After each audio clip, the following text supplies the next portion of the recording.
الحمدللہ ہم تمام مرد اور خواتین اس خطبہ جمعہ کے لیے جمع ہوئے ہیں۔ انشاءاللہ عزیز اس مختصر سے وقت میں آپ تمام کے سامنے کل سے جو دن چالو ہونے والے ہیں اس کی فضیلت کے تعلق سے کچھ باتیں رکھوں گا، اور اللہ رب العزت نے موقع دیا تو پھر اگلے جمعہ ہم ابراہیم علیہ السلام اور قربانی کے تعلق سے کچھ باتیں دیکھیں گے۔ تو بہرحال جو دن ہم پر آنے والے ہیں ان دنوں کے تعلق سے جو اس کی اہمیت ہے، جو اس کی فضیلت ہے، اگر اس کو ہم سمجھ لیں تو یاد رکھیں یہ سب سے افضل دن ہے، سب سے بہترین دن ہے اعمال کے اعتبار سے جو ہم پر آنے والے جو 10 دن ہیں یاد رکھیں۔ تو ذوالحجہ کی جو پہلے 10 دن ہیں یاد رکھیں، یہ 10 دن بہت زیادہ اہمیت کے حامل ہے۔ یہ بڑی افسوس کی بات ہے کہ ہم لوگ ان ایام کو یوں ہی گزار دیتے ہیں۔ ہمارے پاس رمضان یقیناً رمضان کی بڑی فضیلت ہے، لیکن رمضان کے علاوہ پھر ہم کسی دن کی فضیلت نہیں مانتے ہیں، جبکہ ان دنوں کی فضیلت نبی اکرم صلی اللہ علیہ وسلم فرمائے سب سے زیادہ یاد ہے کہ ان میں جو اعمال کیے گئے اللہ رب العزت کو سب سے زیادہ محبوب ہے، سب سے زیادہ پسندیدہ ہے، اور وہ کون سے دن ہے؟ پہلے 10 دن ذوالحجہ کی یاد رکھیں۔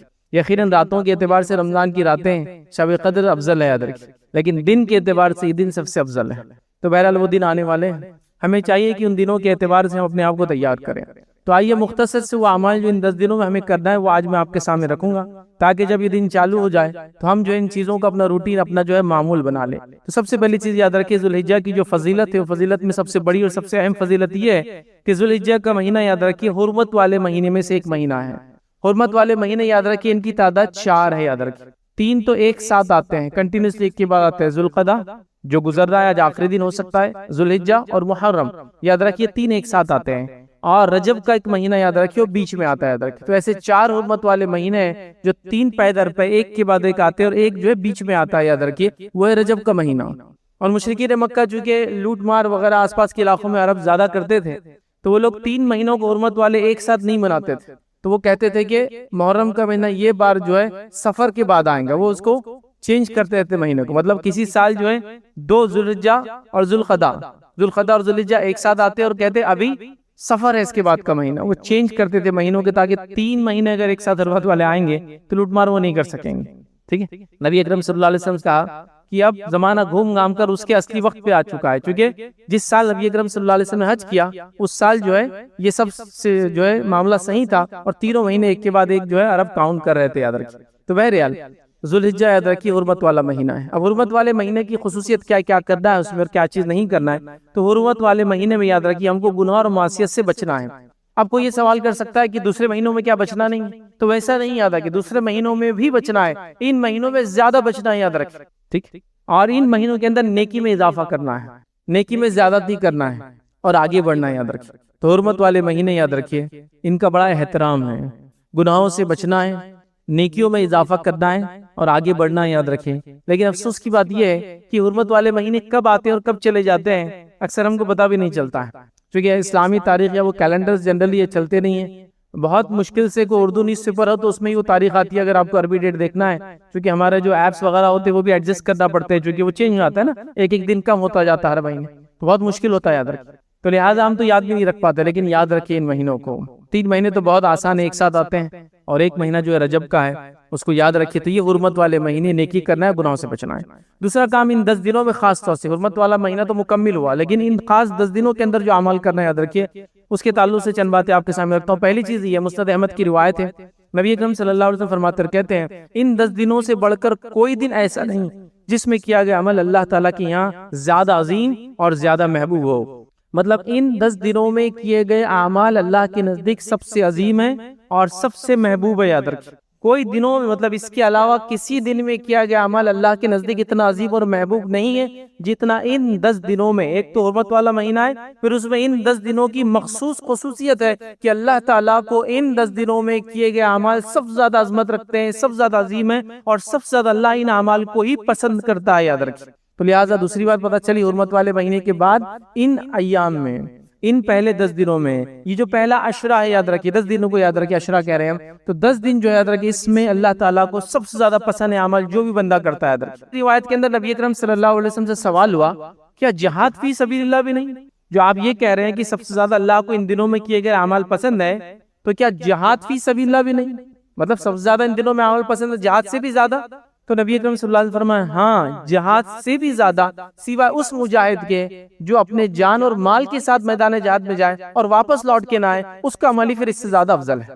تو کتنا افضل ہے، یاد رکھیں ان دنوں میں عمل کرنا، ان 10 دنوں کے اعمال ایک مجاہد کے عمل سے بھی زیادہ افضل ہے، صرف اس مجاہد سے کم ہے جو جان اور مال کے ساتھ میدان جہاد میں جائے اور پھر کچھ بھی واپس نہ آئے، نہ جان واپس آئی نہ مال، مطلب شہید بھی ہو گیا مال بھی چلا گیا، بس وہ افضل ہے باقی نہیں۔ تو کتنے افضل ہے یہ ایام جو گزر رہے ہیں۔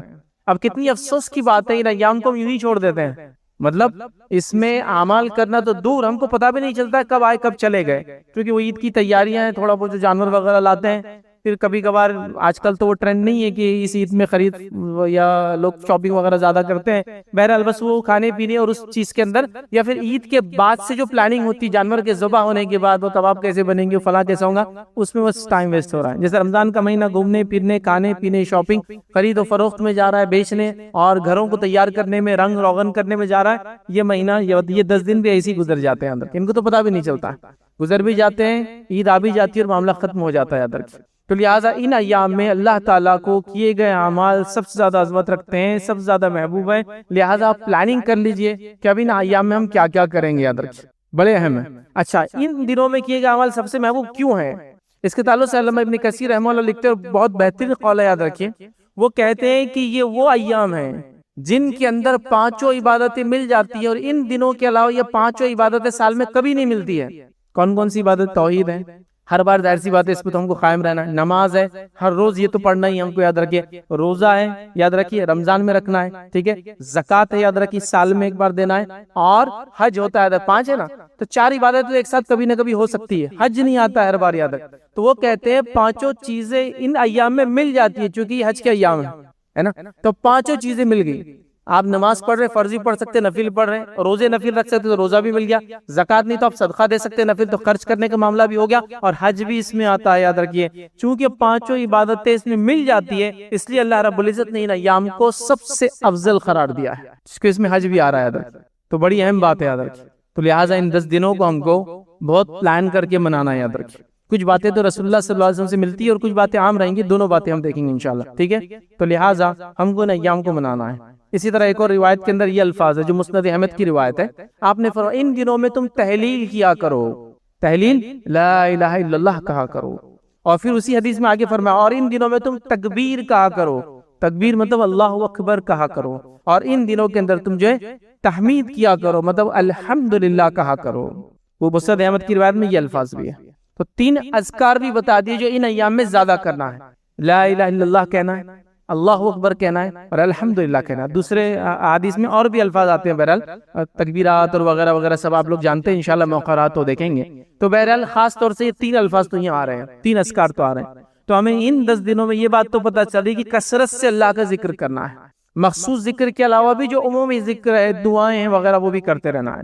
تو لہٰذا یہ سب سے افضل دن ہے، اور اس افضل دن کی حدیث کے آخر میں اللہ تعالیٰ فرمائے یہ خاص طور سے کیا کرو۔ حالانکہ یہ بھی نیکی ہے، لیکن خاص ایمفسائز کیا جا رہا ہے، آپ کو یاد دہانی کی جا رہی ہے، یا اور یاد دلایا جا رہا ہے کہ یہ عمل تو خاص کیا کرو، تکبیر ہے، تحلیل ہے اور تحمید ہے، الحمدللہ خاص طور سے اس میں کرنا چاہیے۔ اسی کے ساتھ ساتھ ان ایام میں جو عمل کرنے چاہیے، یاد رکھیے اس میں سے ایک عمل یہ ہے، اور کئی الگ الگ روایتوں میں مختلف الفاظ آتے ہیں جس میں یہ الفاظ بھی آتے ہیں کہ نبی اکرم صلی اللہ علیہ وسلم ان 9 دنوں کا روزہ ہمیشہ رکھتے تھے۔ ایک روایت میں الفاظ نبی اکرم صلی اللہ علیہ وسلم ان روزوں کو کبھی نہیں چھوڑتے تھے، شوال کے 6 روزے، پیر اور جمعرات کا روزہ، منڈے اور تھرسڈے کا روزہ، ایام میں 20 کے روزے مطلب چاند کے اعتبار سے 13، 14 اور 15 تاریخ کا روزہ، اور اس کے علاوہ محرم کا روزہ، اور اس کے علاوہ ذوالحجہ کے 9 روزے نبی اکرم صلی اللہ علیہ وسلم ہمیشہ رکھا کرتے۔ اس حدیث میں یہ پورے روزے ہیں، اور یہ تمام نفل روزوں کی لسٹ بھی آ گئی ایک ساتھ۔ تو یہ 9 دن کے روزے نبی اکرم صلی اللہ علیہ وسلم ہمیشہ رکھا کرتے تھے۔ تو یہ سنت بھی ہوا، سنت موقعہ بھی ہوا۔ تو جو شخص روزہ رکھ سکتا ہے ان 9 دنوں میں روزہ رکھے۔ اب بہت سارے لوگوں کے لیے ایک نئی بات ہوتی ہے، ارے کیا ان دنوں میں بھی روزے؟ ہاں، ان دنوں میں اللہ کے رسول صلی اللہ علیہ وسلم پورے 9 دن روزے رکھتے۔ عید کا روزہ یاد رکھیں حرام ہے، عید کے دن روزہ نہیں رکھ سکتے آپ۔ ویسے سال میں 5 روزے نہیں رکھ سکتے آپ، حرام ہے اور منع ہے، عید الفطر، عید الاضحیٰ، اور ایام تشریق کے 3 دن مطلب 11 ذوالحجہ، 12 ذوالحجہ اور 13 ذوالحجہ، مطلب 10 کو عید ہوتی ہے، 11، 12، 13، تو یہ 4 روزے آپ نہیں رکھ سکتے کبھی بھی، اور عید الفطر کا روزہ حرام ہے یاد رکھیں۔ اس کے علاوہ جو روزے منع ہے یا احتیاط کے حکم ہے، جیسا کہ جمعے کا اکیلا روزہ نہیں رکھنا ہے، یا تو جمعرات جمعہ یا جمعہ ہفتہ، سنیچر سیٹرڈے کا اکیلا روزہ نہیں رکھنا، یا تو فرائیڈے سیٹرڈے یا سیٹرڈے سنڈے رکھنا چاہیے، لیکن یہ حرام میں نہیں، رکھ بھی لے تو کوئی مسئلہ نہیں، لیکن اکیلا نہیں رکھنا ہے، لیکن یہ روزے منع ہے، یاد رکھیے۔ تو لہٰذا 9 دنوں کے روزے میں اور آپ رکھ سکتے ہیں۔ ٹائم ٹیبل دیکھ لیجیے اپنے اپنے علاقوں میں، سحر کا آخری وقت کیا ہے، ٹھیک ہے، اور انسان جو ہے روزوں کا جو اہتمام کر سکتا ہے ان 9 دنوں میں خاص طور سے، یہ سنت موقع ہے۔ چلے کوئی نہ رکھ پائے کسی وجہ سے، صحت ہے، سفر ہے، عورتوں کے مخصوص مسائل ہیں، تو ایک روزہ تو رکھنے کی ضرور کوشش کرے، وہ ہے عرفے کا روزہ۔ عرفے کے روزے کے تعلق سے صحیح مسلم کی روایت ہے، نبی اکرم صلی اللہ علیہ وسلم فرماتے ہیں کہ عرفے کا ایک روزہ مجھے اللہ رب العزت سے امید ہے کہ پچھلے 1 سال اور اگلے 1 سال کے گناہوں کا کفارہ بنے گا، تو عرفے کا روزہ رکھ لیجیے۔ 9 ذی الحجہ کا روزہ عام اعتبار سے 9 کا روزہ کم از کم رکھیں۔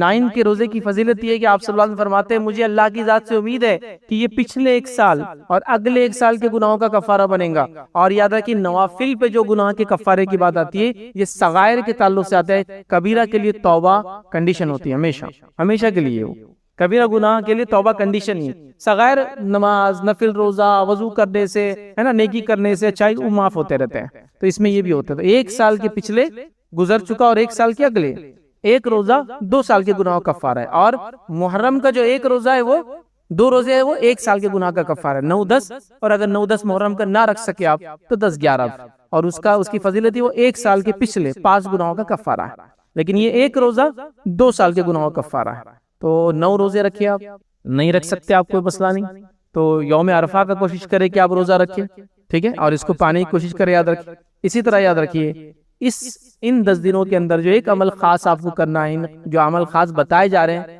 اس کے اندر خاص عمل ہے، وہ یاد رکھیے وہ قربانی کرنا ہے۔ قربانی یاد رکھیے اس 10 تاریخ کو آپ کوشش کرے کہ کرے جو افضل ہے، 10 کو نہ ہو سکے تو اس کے بعد کے ایام میں بھی آپ کر سکتے ہیں، یاد رکھیں، لیکن 10 کو خاص طور سے قربانی کرے، کیونکہ ان 10 دن میں کیے گئے عمل اللہ کو سب سے زیادہ محبوب ہے، تو کیوں نہ 10ویں دن ہی قربانی کر دی جائے۔ اور نبی اکرم صلی اللہ علیہ وسلم 10ویں دن ہی قربانی کرتے، مطلب عید کے دن ہی قربانی کرتے، اس کو یوم النحر کہتے ہیں، قربانی کا دن نہیں ہے، یوم عرفہ 9 کو کہتے ہیں، اس کو یوم النحر کہتے ہیں، ٹھیک ہے، پھر ایام تشریق شروع ہو جاتے ہیں اس کے بعد، تو لہٰذا ہم 10 کو قربانی کریں، یاد رکھیں، اور 10 کے دن یاد رکھیں خون بہانے سے زیادہ افضل کوئی عمل نہیں، یاد رکھیں، اللہ کے رسول صلی اللہ علیہ وسلم فرماتے ہیں 10 کے دن سب سے افضل عمل خون بہانا ہے، مطلب قربانی کرنا ہے، بات یاد رکھیں، اور اسپیسیفک ورڈ ہے، یاد رکھیں کیا ہے، خون بہانا سب زیادہ پسند ہے، مطلب کیا ہے، مطلب یہ نہیں ہے کہ آپ صدقہ کر دے قربانی کے بدلے کہ چلو جانور کتنے کا آ رہا ہے 10,000 کا تو میں 10,000 صدقہ کر سکتا ہوں، نہیں، خون بہانا ہے، قربانی اس سینس میں دینا ہے، پیسے خرچ کر کے نہیں، جانور کو ذبح کر کے۔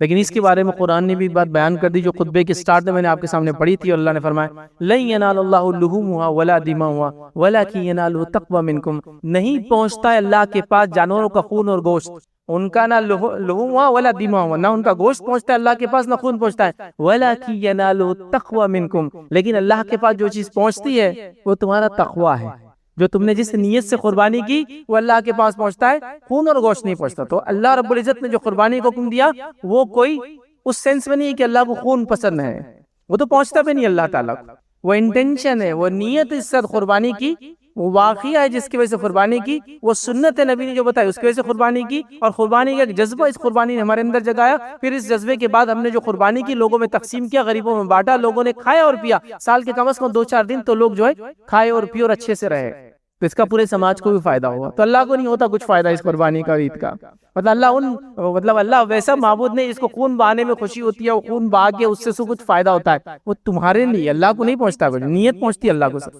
اب یہ قربانی کا عمل کہاں سے آیا، بس مختصر رکھتا ہوں، واقعہ انشاءاللہ اگلے جمعہ دیکھیں گے۔ قربانی کا عمل ابراہیم علیہ السلام سے آیا، اور ابراہیم علیہ السلام نے جانور کی قربانی دینے سے پہلے سب کچھ قربان کر دیا تھا، سب کچھ قربان کر دیا تھا، اپنی زندگی، اپنی جوانی، زندگی پوری اور اپنی جوانی بھی، اپنا گھر، اپنا وطن، اپنی بیوی، اپنا بچہ، اپنے جسمانی اعتبار سے اللہ نے حکم دیا 80 سال سے زائد عمر ختنہ کرو، اور ختنہ کا جب حکم آیا تو آپ کے پاس کچھ نہیں تھا، آپ نے کلاڑی سے اپنی ختنہ خود اپنے ہاتھ سے کر لی، اور وہاں سے ختنہ کا سلسلہ چالو ہوا، اور ساری قومیں جو ابراہیم علیہ السلام کو مانتے، چاہے یہود اور نصارہ اور مسلمان، سب ختنہ کرواتے، یاد رکھیں، تو آپ نے ہر چیز قربان کیا، اللہ نے جو ڈیمانڈ کیا اور وہ حاضر کر دیا، یہ قربانی کا جذبہ ہے۔ تو وقت، زمین، حالات، زندگی، جوانی، بیوی، بچہ، جو اللہ نے ڈیمانڈ کیا ان سے، جب بھی کہا انہوں نے کہا بس میں تیار ہوں قربانی کی۔ اور اس کا فائدہ کیا ہوا؟ اس کا فائدہ یہ ہوا اللہ تعالیٰ قربانیوں کو ضائع نہیں کرتا، یہ بات یاد رکھ لیجیے آپ. اللہ نے یہ فائدہ دیا ان کے بعد، چونکہ انہوں نے اتنی اطاعت، اتنی فرمانبرداری، اتنی عاجزی، اتنی قربانیاں دی کہ ان کے بعد اللہ نے تمام انبیاءوں کو انہی کی نسل میں پیدا کیا. ان کے بعد کوئی نبی ان کی اولاد کے علاوہ پیدا نہیں ہوا. پھر کمپلیٹ انبیاء جو ان کے بعد، مطلب اپروکسیمیٹلی 7000 سال پہلے ان کا زمانہ تھا، اس کے بعد سے لے کر جتنے انبیاء آئے سب انہی کی نسل میں آئے. اور خاص طور سے ان کے بیٹے اسحاق علیہ السلام کی نسل میں سارے انبیاء آئے ان کے بعد کمپلیٹ. اور اسماعیل علیہ السلام جو ان کے بڑے بیٹے تھے، ان کے نسل کے اندر ایک ہی نبی آیا ہوا ہے، نبی اکرم صلی اللہ علیہ وسلم. تو گویا بڑے بیٹے کی نسل میں ایک نبی جو آخری نبی ہے، اور چھوٹے بیٹے کی نسل میں اس کے کئی بیٹے بہرحال آپ کو تھے، لیکن جو روایت اسحاق علیہ السلام ان کی نسل سے باقی سب. تو تمام انبیاء انہی کی نسل سے پیدا ہوا. یہ اس قربانی کا نتیجہ تھا. اور ابراہیم علیہ السلام خاص شخصیت ہے، ادر خاص شخصیت ہے. جو قرآن میں نبی اکرم صلی اللہ علیہ وسلم کو اسوہ کہنے کے بعد کسی شخصیت کو اس امت کے لیے اسوہ اور نمونہ کہا گیا ہے اگر، تو کہا کہ تمہارے لیے ابراہیم میں سب سے بہترین اسوہ ہے. تو ابراہیم علیہ السلام کا اس امت سے گہرا تعلق، بہت گہرا تعلق. قربانی، حج کے ارکان لے لیجیے آپ، تو سب انہی سے آتے ہیں. تو اللہ تعالیٰ جو ہے قربانیوں کو ضائع نہیں کرتا ہے. تو یہاں یاد رکھیے قربانی کرنا ہے، لیکن قربانی جب کریں گے تو اس قربانی کو یاد کیجیے پہلے جو ابراہیم نے دی تھی علیہ السلام، اور اس کے بعد پھر اس جانور کی گلے پہ چھری پھیری ہے. ہم لوگ کیا کر رہے ہیں؟ رسمی طور سے قربانی کر رہے ہیں. جانور لایا، اس کے بعد جانور کو رکھا، پالا. گھر کے حالات آج کل شہر کے ماحول نہیں، حالات ایسے نہیں ہے کہ لاگے پالے بھی، چونکہ چھوٹے چھوٹے گھر کہاں رکھیں گے جانور. تو بہرحال قربانی کے دن ہی خریدا، ذبح کیا اور معاملہ ختم ہو گیا. اور جو ایڈوانس لا کے رکھ رہے ہیں تو وہ قربانی کے چارے پہ لڑ رہا ہے، جانور نے کھا لیا. تو کسی کو جانور کی فلاح سے مطلب، آپ دیکھیے قربانی کا ذرہ برابر بھی سبق اس سے سیکھ نہیں رہے، لیکن جانور برابر ذبح ہو رہا ہے، سبق نہیں سیکھا گیا اس. تو میں کہوں گا کہ قربانی بھی کیجئے، لیکن ساتھ میں اس واقعے کو یاد کیجئے کہ جو چھری پھرنا یہ کنکلوژن ہے آخری. اللہ کو نہ خون پہنچ رہا ہے نہ گوشت پہنچ رہا ہے، تو وہ نیت کیا تھی جو پہنچانا ہے؟ وہ خالص دل سے قربانی کرنا ہے، اور ساتھ میں اس قربانی کو یاد کرنا ہے جس کی وجہ سے یہ قربانی ہم کو بتائی گئی ہے، اور وہ ابراہیم علیہ السلام کی سنت، ان کا طریقہ. اور یہ آخری قربانی جو عظیم قربانی اللہ ابراہیم علیہ السلام نے دی تھی، یہ اسی کا نمونہ ہے. کیا تھی آخری عظیم قربانی آپ کی؟ اللہ تعالیٰ نے بیوی کو کہا جس سے اولاد ہوئی، کہا لے جا کے ایک ایسی جگہ چھوڑ دو، چٹیل میدان ہے جو جھاڑ بھی نہیں اگتا ہے، غیر ذی زرع.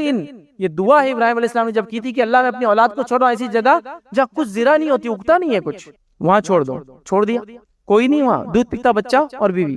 خیر وقت نہیں، واقعہ ختم ہوا.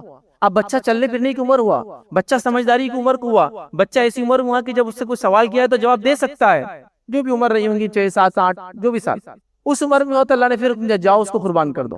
ایک اولاد ہے 80 سال سے زیادہ کی عمر میں ہوئی ہے، اور اتنی بڑی قربانی ڈیمانڈ کی جا رہی. ابراہیم علیہ السلام نے نتھنگ، کچھ بھی نہیں سوچا، سیدھا پہنچے، اسماعیل کو لیا اور چلے.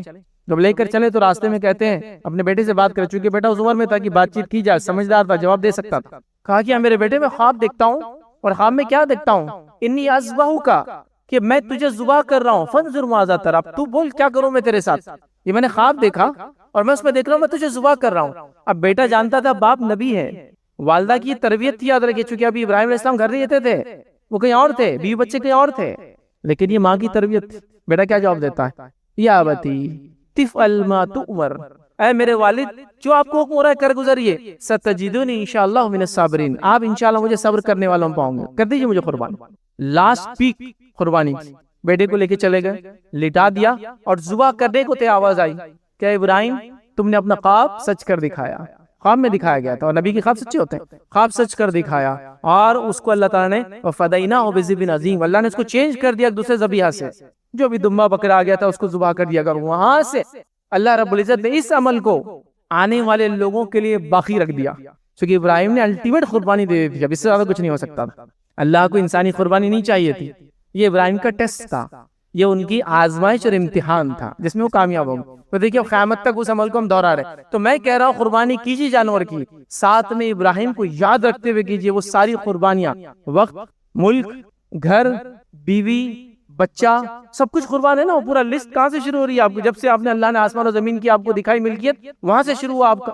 قوم کو دعوت، والد کو دعوت، بادشاہ وقت کو دعوت، آگ میں ڈال دیا جانا، وطن سے نکال دیا جانا، نکاح کرنا، اولاد کرنا ہونا، بیوی کا جو ہے مصر کے بادشاہ کا لے لینا، پھر حاجرہ علیہ السلام سے نکاح ہونا، ان سے پہلی اولاد ہونا، اولاد ہونے کے بعد کہا جانا کہ چھوڑ کے آ جاؤ بیوی اور بچے کو، اولاد کا بڑا ہونا، کہا جا رہا ہے قربانی کر دو، ایک عمر میں کہا جا رہا ہے ختنہ کر دو، ختنہ مطلب آپ کے اتنے زیادہ آپ ایک جس کو کہیں گے قربانیاں وہ کر سکتے ہیں. تو یہ اس کا آخر حد تھی، جو کنکلوژن تھا جو قربانی تھی.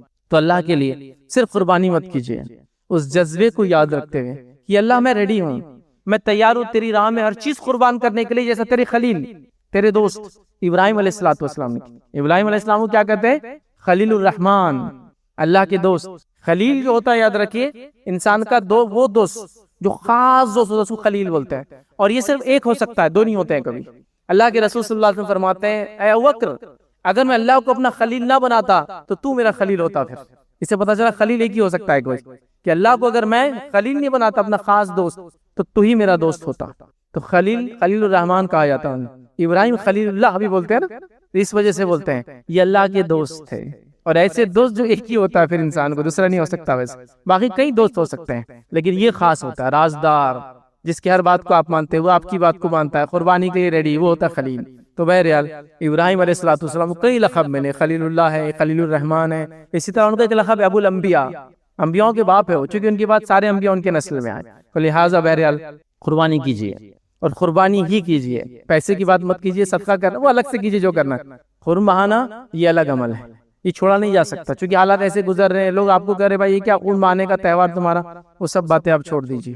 قربانی کی کیا فائدے ہیں انسانیت کو، انسانی نسل کو، اور پورے معاشرے کے ایک سسٹم جو چل رہا ہے اس کو، وہ آپ پڑھ لیجئے. اکنامیکلی کیا بینیفٹس ہوتا فارمرز کو، پرانے جانور اور نئے جانور کی نسلیں کیسی آگے بڑھتی. بہرحال وہ ہے کسی کی بات سن کر یا کسی سے ڈر کر آپ قربانی کا عمل نہ چھوڑیں، یہ افضل عمل ہے. دوبارہ قربانی کریں، ٹھیک ہے. تو یہ عمل ہم کو جو ہے کرنا ہے، تکبیرات کرنا کہنا یاد رکھیے. 10 دن سب سے افضل ہے، ہم نے یہ دیکھا.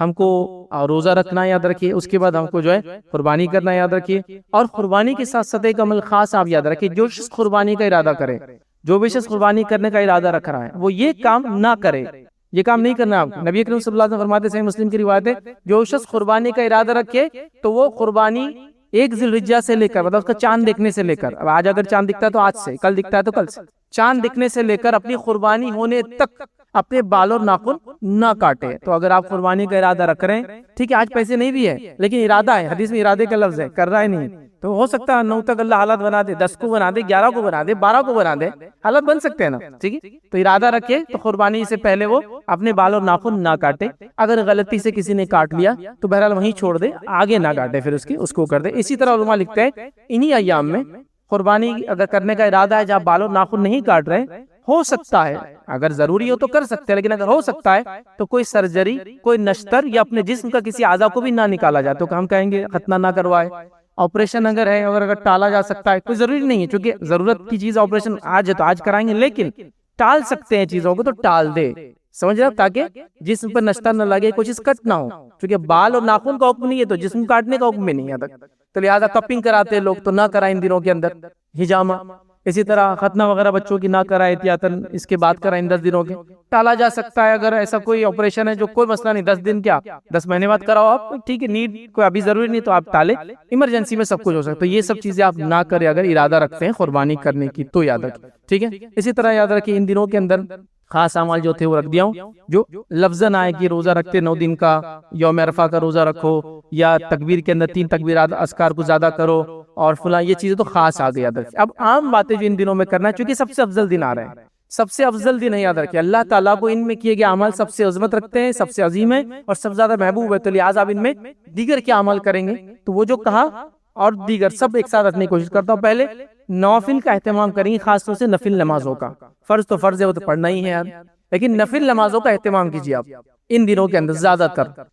نفل کا موقع پڑھے زیادہ سے زیادہ، ان موقع کے علاوہ جو سنت ہے وہ پڑھے، اور پھر نوافل کا اضافہ کر ان 10 دنوں میں خاص طور سے، ٹھیک ہے. تو پہلا کام یہ کیجیے آپ، کیونکہ نماز سب سے افضل عبادت ہے. دوسرا کام جو کرنا ہے یاد رکھیے نفل روزے رکھے، جس کی بات تو آ بھی گئی کہ 9 روزے نبی اکرم صلی اللہ علیہ وسلم خود رکھتے تھے، ٹھیک ہے. تو لہٰذا روزے رکھیے نفل، جو کہ کل سے آپ اگر چاند آج دکھ جاتا تو شروع کر دے کل سے رکھنا.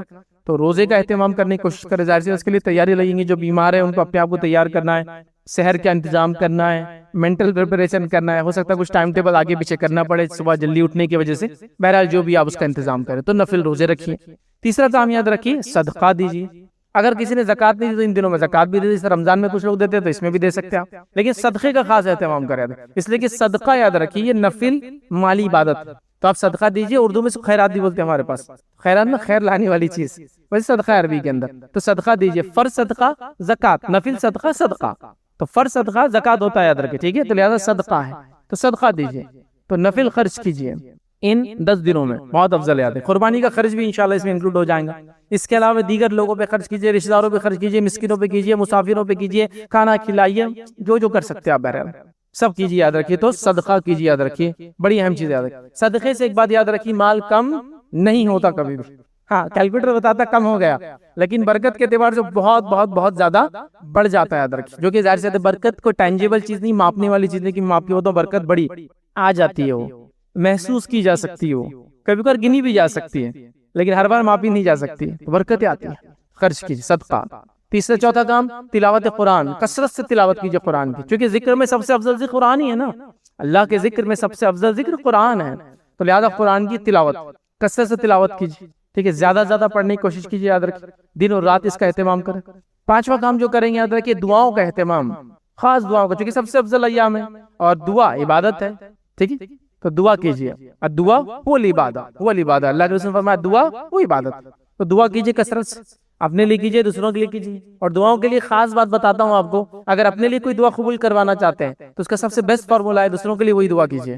حدیث میں الفاظ ہے، جب ایک بندہ غائبانے میں اپنے بھائی کے لیے دعا کرتا ہے تو سب سے بہترین جماعت فرشتوں کی اس کے لیے آمین کہتی کہ اللہ اس کے لیے بھی، جیسے میں دعا کر رہا ہوں اللہ فلاں کا جو ہے غربت کا مسئلہ حل کر، تو فرشتے میرے لیے دعا کرتے ہیں کہ تیرے لیے بھی اس کی مثل، تیرے لیے بھی یہی دعا کہ تیری غربت کو اللہ دور کرے۔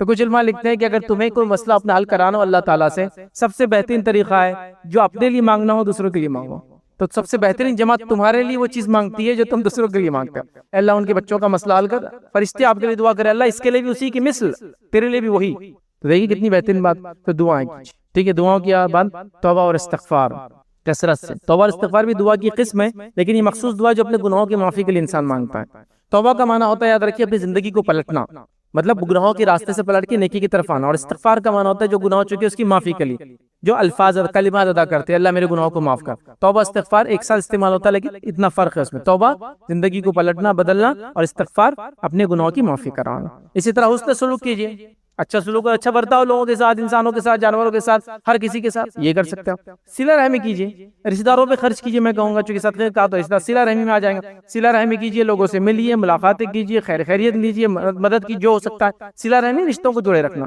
اور رشتوں کو جوڑے رکھنے کی خصوصیت کیا مانو آپ کو، سب سے جلدی جس عمل کا بدلہ انسان کو دنیا میں ملتا ہے وہ صلہ رحمی، سب سے جلدی اس کا بدلہ مل ہی جاتا ہے، اللہ آخرت میں تو ہے ہی لیکن بدلہ ہے، اس میں اگر تکلیف دیا، رشتوں کو توڑا، اس کا بھی مل جاتا ہے، اور جوڑا تو اس کا بھی، مطلب سب سے زیادہ جس عمل کا بدلہ آپ کو فوراً ملتا ہے وہ صلہ رحمی۔